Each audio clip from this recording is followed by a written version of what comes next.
जय श्री कृष्णा। राधे राधे। आज हम सुनेंगे शीतला माता की कहानी। बोलिए शीतला माता की जय हो। किसी गांव में एक बुढ़िया माई रहती थी। बुढ़िया माई के 2 बेटे थे, 2 बहुएं थी। बुढ़िया माई की बड़ी बहू बहुत झगड़ालू स्वभाव की थी। हर किसी से झगड़ा करती, पूजा पाठ बिल्कुल भी नहीं करती। उसका तो जैसे भगवान में विश्वास ही नहीं था। जबकि बुढ़िया माई की छोटी बहू बहुत दयालु थी और मिलनसार थी, पूजा पाठ करने वाली थी, रोज भगवान की पूजा करती। दोनों के एक एक बेटा था। बस इसी तरह उनके दिन बीत रहे थे। आया शीतला माता की पूजा का दिन, तो सास ने सोचा कि बड़ी बहू को तो कुछ कहना ही बेकार है। उसका तो पूजा पाठ में मन ही नहीं है, वो तो भगवान में यकीन ही नहीं रखती। तो उसने छोटी बहू को शीतला माता का भोग बनाने को कह दिया।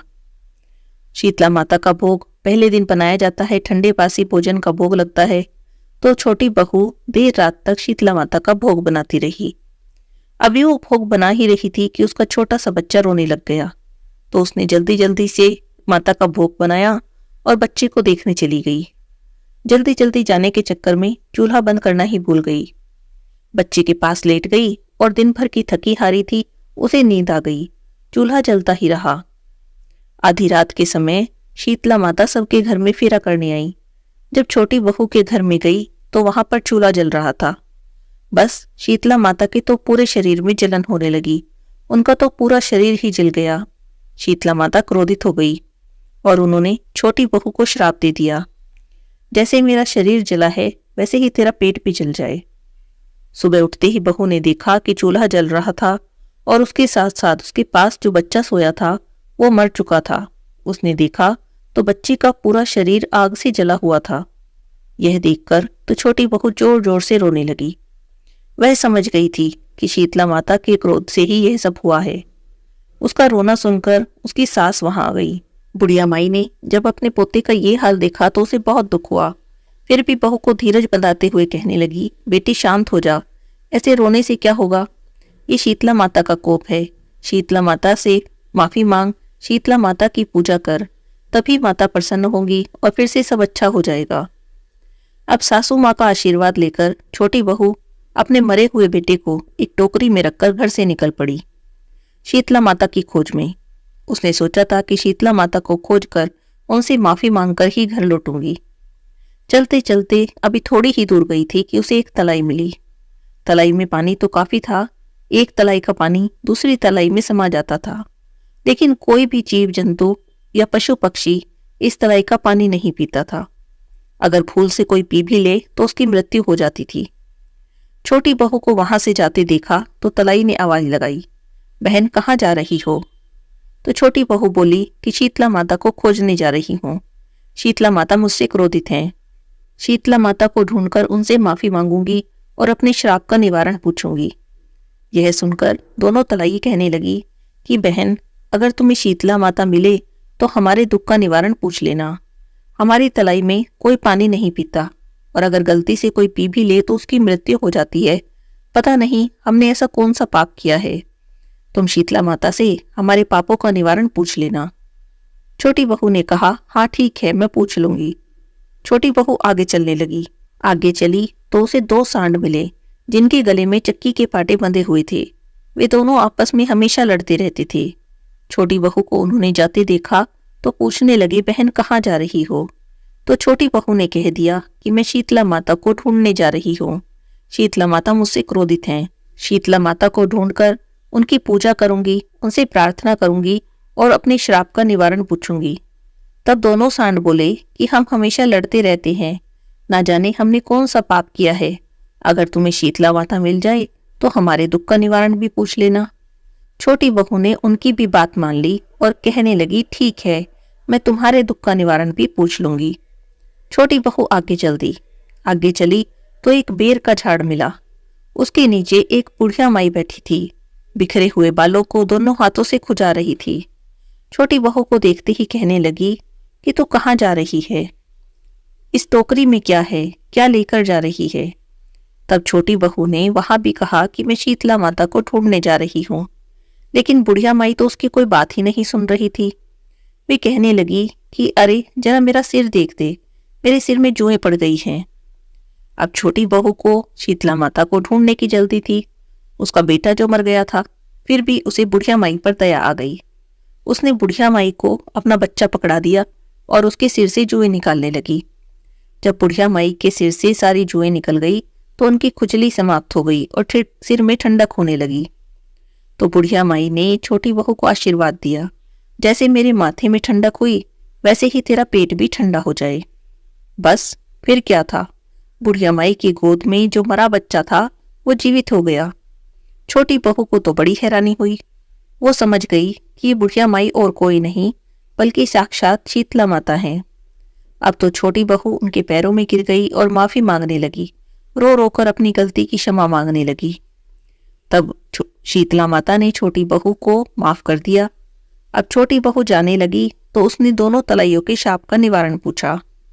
तो शीतला माता कहने लगी कि दोनों पहले जन्म में सौतने थी, आपस में बहुत लड़ती थी। इन्होंने कभी किसी की मदद नहीं की, यहाँ तक कि कभी किसी को एक गिलास पानी भी पीने को नहीं दिया, और अगर देती भी तो गंदा पानी देती।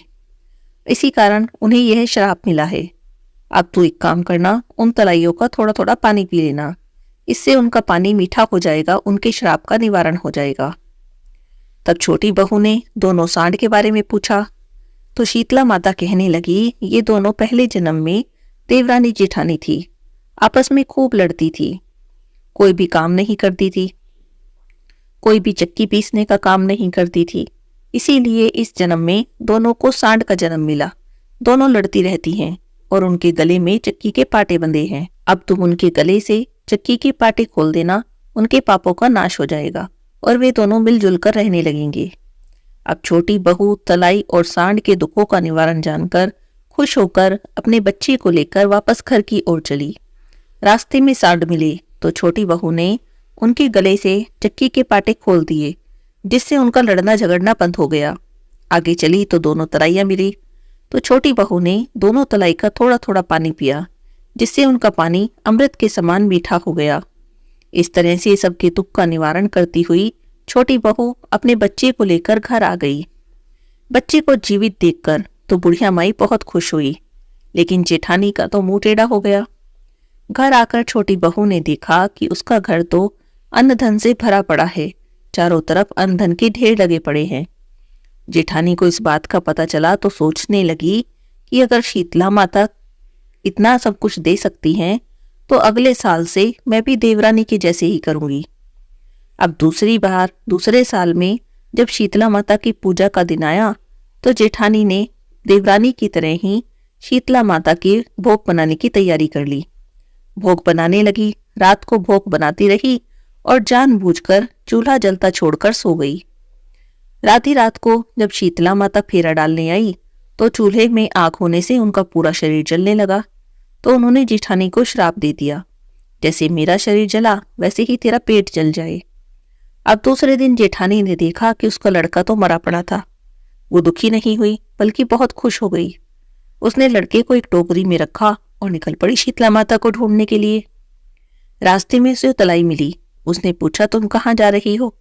तब जेठानी गुस्से में आकर कहने लगी कि तुम्हें क्या बताऊं, तुम्हें क्या पड़ी है? देख नहीं रही मेरा लड़का मर गया है, शीतला माता के पास इसे जिंदा कराने जा रही हूं। तलाई कहने लगी, बहन गुस्सा मत करो, अगर तुम शीतला माता के पास जा ही रही हो तो मेरा भी एक काम कर देना।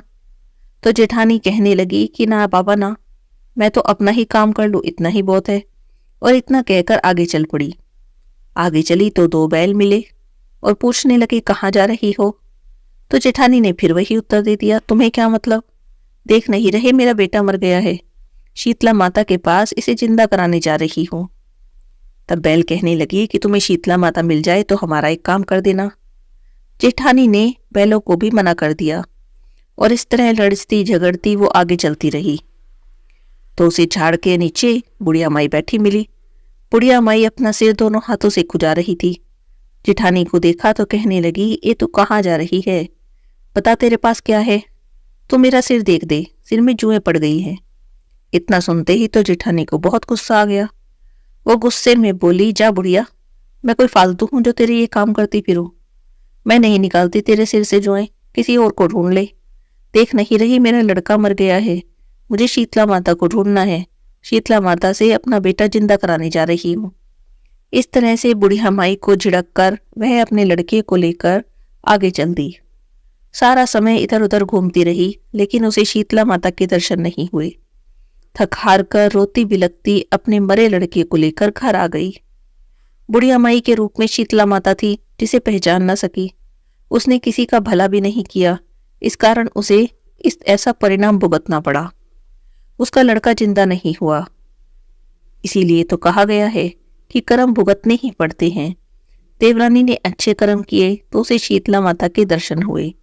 हे शीतला माता, जैसे आपने देवरानी को दर्शन दिए, जैसे उसके अन्नधन के भंडारे भरे, जैसे उसकी पर कृपा करी, ऐसे ही सब पर करना। कहते सुनते हुंकारा भरते सब पर अपनी कृपा बनाए रखना। कोई भी गलती सलती हो तो उसे माफ करना। बोलिए शीतला माता की जय हो।